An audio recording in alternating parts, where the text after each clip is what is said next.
In this video, we're going to talk about properly scaling your execution engines in Control Hub.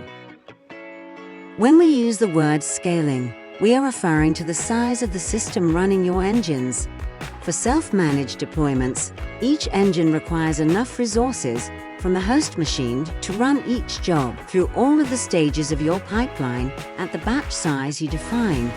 And by resources, we mean CPU, RAM, storage throughput, and also network I/O.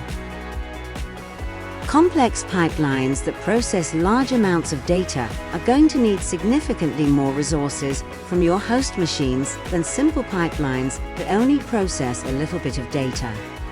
And as data changes, and as more jobs are added to each engine, the processing required for each engine will fluctuate. Therefore, you need to remember that scaling is a continuous exercise within your organization. First, we'll look at memory utilization. RAM is the most important aspect of scaling your StreamSets pipelines, since record processing is done entirely in memory. The required memory is a function of several factors, including average record size, batch size, number of origin threads and pipeline runners, and the number of concurrent jobs running on an engine. Memory is used in a pipeline in the following ways. First, each record is loaded into memory, one by one through the origin. The batch size determines the number of records that are loaded.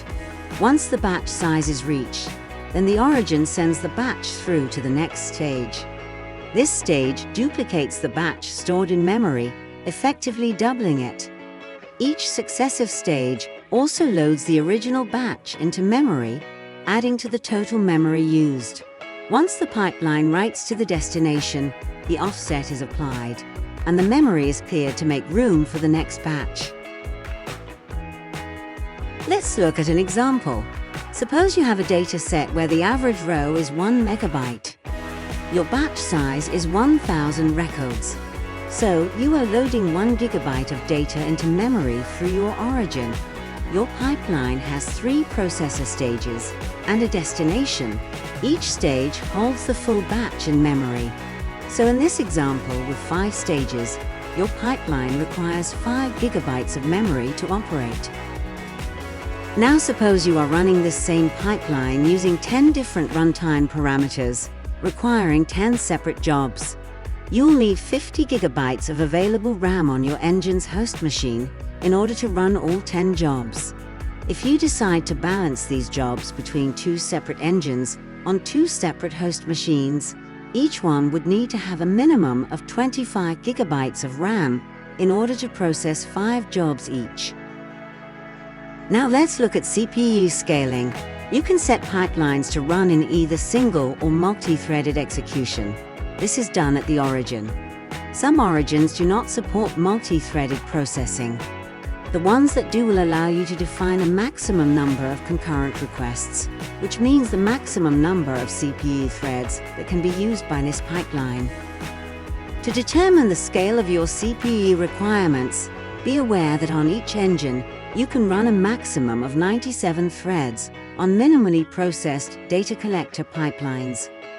However, other factors will increase your processing load, such as expressions, scripts, and other intensive stage processing. The next consideration is your disk throughput. As records are waiting to be written to the destination, you must have sufficient storage space to execute the destination processes. This means that you have to have enough storage space available in your destination to write each batch before it can be successfully completed. Finally, you also need sufficient network I/O to process pipelines at scale. This includes both reading and writing data through your origins and destinations, as well as any additional data brought in through processors that enrich your data.